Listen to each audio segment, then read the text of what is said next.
Hello friends, తెలుగింటి కమ్మదనం ఛానల్లో ఇప్పుడు నేను సున్నుండలు చేస్తున్నానండి. సున్నుండలు అంటే మినప ఆకులతో పొట్టుండ ఆకులతో అయినా చేయొచ్చు. ఇప్పుడు నేను మినప గుళ్ళు తీసుకొని చేస్తున్నాను అన్నమాట. 2 గిద్దలే, అదిగోండి, 1 2 గిద్దలు సాయి గుళ్ళు తీసుకున్నాను. పొట్టుండ మినపప్పు కూడా తీసుకోవచ్చు. ఇప్పుడు సాయిగుళ్ళతో కూడా చేసుకోవచ్చు. ఇప్పుడు పక్కన 5 దొరకాలంటే దొరకవు అని ఇప్పుడు వీటిలో కూడా చేసుకోవచ్చు. 2 గిద్దలు సాయిగుళ్ళు తీసుకున్నాను. కప్పు బెల్లం, పెద్ద గిన్నె కప్పు బెల్లం తీసుకున్నాను. యాలక్కాయలు, నెయ్యి కూడా వేసుకుంటాను. చూద్దురు. ఇప్పుడు ఇవి వేయించుకోవాలి. ఎట్లా వేయించుకోవాలంటే అసలు గోల్డ్ కలర్ వచ్చేటట్టు వేయించుకోవాలి మినపప్పుని. లేకపోతే ఈ జిడ్డుగా ఉంటాయి అన్నమాట. గోల్డ్ కలర్ రావాలి వేయించేటప్పుడు నేను చూపిస్తాను మీకు. సన్న సెగ పెట్టుకోవాలి. ఎక్కువ సెగ పెట్టుకున్నాం అనుకోండి ఇవి తొందరగా మాడిపోతాయి, లోంది ఏగవన్నమాట. అందుకని సన్న సెగ పెట్టుకోవాలి ఎప్పుడైనా. ఈ మాస్టర్లో వేయించుకోవాలి మినపగుళ్ళు అన్నమాట. వేయించుకోవటంలోనే ఉంది సున్నుండల్లో రుచి. ఇప్పుడు ఏగినాయండి. ఇక కట్టేసి చల్లారినాక మిక్సీ పడతా. చల్లారిని బాగా చల్లారాలి, లేకపోతే పిండి శుద్ధగా వచ్చింది. ఇప్పుడు పిండి వేసుకుందాం. ఇట్లా వేయించి పిండి వేసాను. చూసారా, ఇక బరగగా ఉంది. కొంచెం అట్లా మరీ మెత్తగా అవసరంలా, ఇట్లా కొంచెం బరగగా ఉండాలి ఉండకి.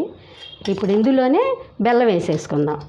బెల్లం ఇందులో మిక్సీలో వేసేసుకుంటే ఇగోండి కాసిన యాలక్కాయలు బెల్లం ఇట్లా వేసేసుకుంటే మొత్తం కలిసి ఉండయిద్ది అన్నమాట.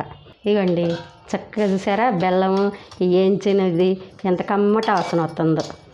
అసలు తేలికండి కమ్మగా. ఈ పిల్లలకి అప్పుడప్పుడు చక్కగా ఒక ఉండ చేసి పెడితే ఎంత కమ్మగా ఉంటుందో. పెద్దవాళ్ళం గారా మనం ఆ పని ఈ పని చేస్తా ఒక ఉండ తింటే బలం వచ్చిద్ది ఒంటికి, లేకపోతే నీరసాలు వస్తాయి. చూసారా ఇట్లా చక్కగా అవుతుంది. కాకపోతే కొంచెం నెయ్యి వేసుకోవాలి, ఒక బొట్టు నెయ్యి వేసుకుంటే ఆ టేస్ట్ వేరు, బలం కూడా వచ్చిద్ది అన్నమాట. సున్నుండలకి నెయ్యి కూడా ఎంతో టేస్ట్. ఇగోండి ఎక్కువేం అవసరంలా, 3 స్పూన్లు వేసుకున్నా కమ్మదనం కోసం. లేకపోతే బెల్లం మిక్సీలో వేస్తే అదే ఉండ అయిపోయిద్ది. కాకపోతే మనకు కమ్మగా కూడా ఉండాలిగా. చూడండి ఇట్లా పెట్టుకోవాలి. చక్కగా నెయ్యి కూడా కలిసిద్ది. ఈ నడుముకి ఎంతో బిగువు అండి. పెద్దవాళ్ళకి బిగువు, చిన్నపిల్లలకి బలం కూడా. వాళ్ళు పద్దాకా ఆడుతూనే ఉంటారు కాబట్టి తేపకొక ఉండ ఇచ్చామనుకోండి వాళ్ళు అసలు ఆరోగ్యంగా ఉంటారు. ఇప్పుడు ఉండ చూసారా బాగా వచ్చిద్ది సున్నుండ. పొట్టు ఉండ మినపప్పు తెత్తి కొంచెం నలుపుగా వచ్చిద్ది ఉండ. ఇప్పుడు ఈ సాయిగుళ్ళు కాబట్టి కలర్గా తెల్లగా వచ్చిద్ది. చూసారా మినప సున్నుండలు. మీరు కూడా ఇట్లా చేసుకోండి. నేను మొత్తం చేసినాక మళ్ళీ చూపిస్తాను, ఒక్కొక్క ఉండ చేస్తాను.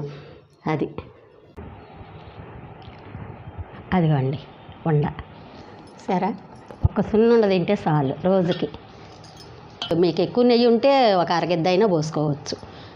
ఇప్పుడు పిల్లలకి ఎక్కువ బలం ఉంటుందా అసలు, ఊరికే నీరసపడిపోతున్నారు. కొంచెం ఆడొచ్చి నీరసపడిపోతున్నారు. పెద్ద పిల్లలు అయితే కొంచెం పని చేయగానే నీరసపడిపోతున్నారు. రోజుకి ఒక ఉండ తినండి సున్నుండ, మంచి బలం. సున్నుండలు ఇట్లా రెడీ అయినాయి. ఇట్లా చేశాను నేను. ఇలా ఉండలు 2 గ్లాసులు చాయ్ గుళ్ళు, 1 కప్పు బెల్లం తీసుకొని చేశాను. ఇట్లా ఎప్పుడప్పుడు చేసుకొని 2 రోజులకి 3 రోజులకి ఇట్లా చేసుకొని పిల్లలకు పెట్టుకోవచ్చు. ఒక్కసారే ఇన్ని చేయవసరం లేదు. 15 ఉండలు అయినాయి. ఈ మాస్తరు ఉండలు రోజుకొకటి, పొద్దునోటి సంతకాడోటి తిన్నా చాలు, అంత బాగుంటాయి. అయిపోయినాయండి మన సున్నుండలు. రేపు ఇంకొక రెసిపీతో, మంచి రెసిపీతో మీ ముందుకు వస్తాను. బాయ్ అండి.